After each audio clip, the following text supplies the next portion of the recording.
Bonjour Julien, nous sommes à Nuremberg, à Liwa et Julien, vous l'avez déjà vu en vidéo, très gros chasseur de l'Est qui chasse énormément et qui utilise des munitions Hornady pour chasser le sanglier, mais pas que. Mais c'est vrai qu'on tire beaucoup de sangliers dans l'Est. C'est le fonds de commerce. Voilà. Pourquoi est-ce que Julien, vous avez choisi non seulement de tirer avec des munitions Hornady, et en quoi ces munitions-là, elles vous conviennent parfaitement quoi. Moi, j'ai pas choisi la marque, j'ai choisi l'ogive. Pour être simple, c'est ça. Je voulais tirer une ogive monométallique. Alors c'est pas pour des questions écologiques de sans-plomb et de ces choses-là, ça n'a rien à voir. Vu que je suis quasiment toujours rabatteur et je tire de temps en temps des sangliers aux fermes, je voulais une munition qui ne fasse pas d'éclat. D'accord.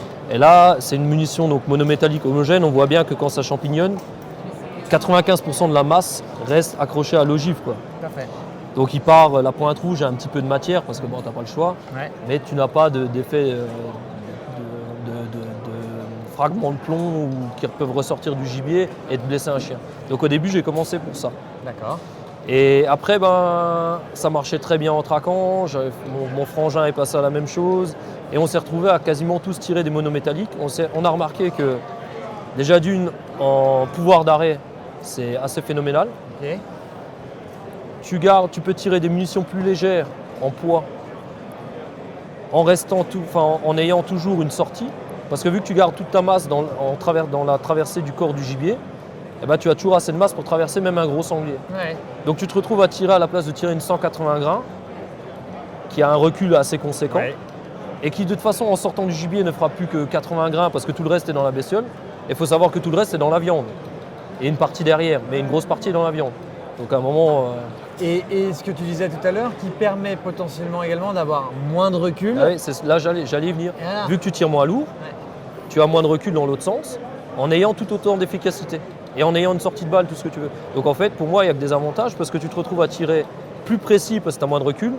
Quand tu es dans ta lunette, tu suis ton animal, tu lâches ta balle, tu n'as pas une relevée de canon, tu peux rester en ligne, tu recharges plus vite et tu vois surtout l'impact dans l'animal. Là, il faut un petit peu d'entraînement, mais si tu t'es entraîné derrière, tu peux rester en ligne, tu vois tout. Et en plus de ça, ça les tue vraiment propre. Et ils ont une gamme spécifique qui s'appelle Full Bore, qui a été créé aux États-Unis pour tirer les cochons sauvages, là, dans leur hogs. Là. Ouais, c'est ça. Ça marche aussi pour les sangliers, c'est la même bestiole plus ou moins. Complètement. Et ça marche vraiment très très bien. Franchement, c'est assez impressionnant. D'accord. Et donc ces munitions-là, full bore, elles sont disponibles dès maintenant là, pour les chasseurs en France. Chez tous les armuriers, c'est des références de chez Sidam. Et il y a le catalogue aussi qui est disponible en français.